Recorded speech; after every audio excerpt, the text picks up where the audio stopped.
Yan. Oh. So yun mga kabayok-yok, magandang araw sa inyong lahat. So kakagising ko nga lang at mag-aalmusal muna tayo bago pumasok. So pagkatapos ko maligo, papasok na tayo. So let's go! Tatawid muna tayo mga kabayok-yok dahil yung ating yarda ay nasa kabila. So, kailangan mo talaga tumingin sa kaliwat kanan mo dahil may sumusulpot bigla. So, napakadelikado.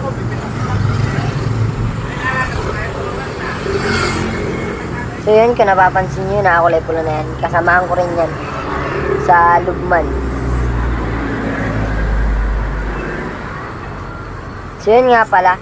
May malapit na sapatusan dito sa harap ng mismong yarda ng ginagawan namin.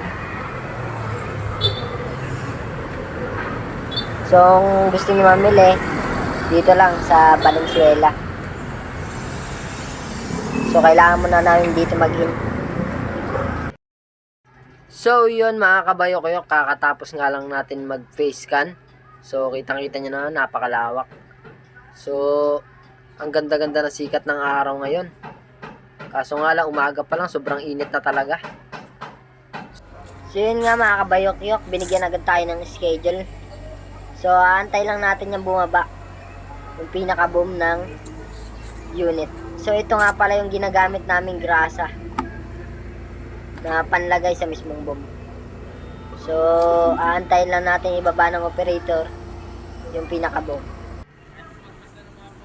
So yun nga mga kabayok-yok, at nababa ng boom. So mamadaliin natin to dahil parang uulan. So tara.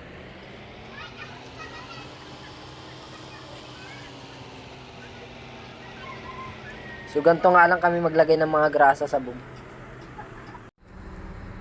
So yun nga mga kabayok-yok, kakatapos nga lang namin na gumawa. So aantay lang natin yung ibang schedule. Andito nga pala yung mga kasama ko. Inabot mo? Ano? Ang cute na talaga ari. Inabot mo? So antay tayo ng schedule mga par.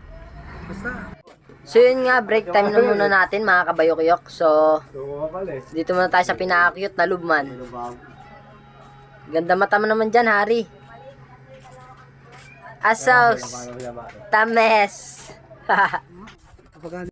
So yun, dito nga mga kabayok-yok, at tuturuan ko siya ng self-defense. Kasi hindi siya naniniwala na dati ako nag-aral ng criminology. So tuturuan ko siya kung paano tamang teknik kung sakasakaling mapahama ka sa daan. Paano pag nakawala ako sa ganyan? Paano pag nakawala ako? Ano, nakanak na yan? Oh.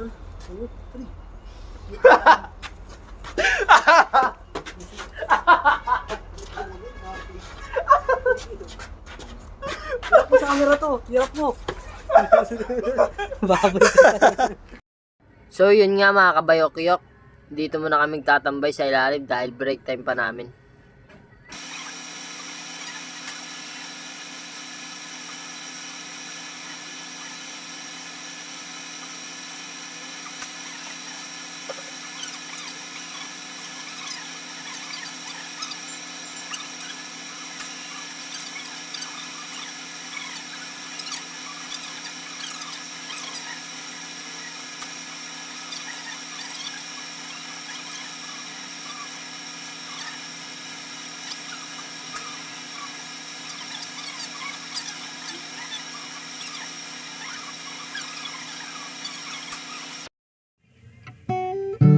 So yun mga kabayok-yok, tamang kwentuhan lang kami dito. Sarap sa pakiramdam kasi may tao talagang naniniwala sa'yo sa mga pangarap na gusto mo. Kaya palagi ka lang makisama sa mga taong nakakasama mo. Minsan napapaisip na lang ako kung tama ba ba itong ginagawa ko. Basta ang iniisip ko na lang, maniwala man sila sa akin o hindi, wala akong ginagawang mali.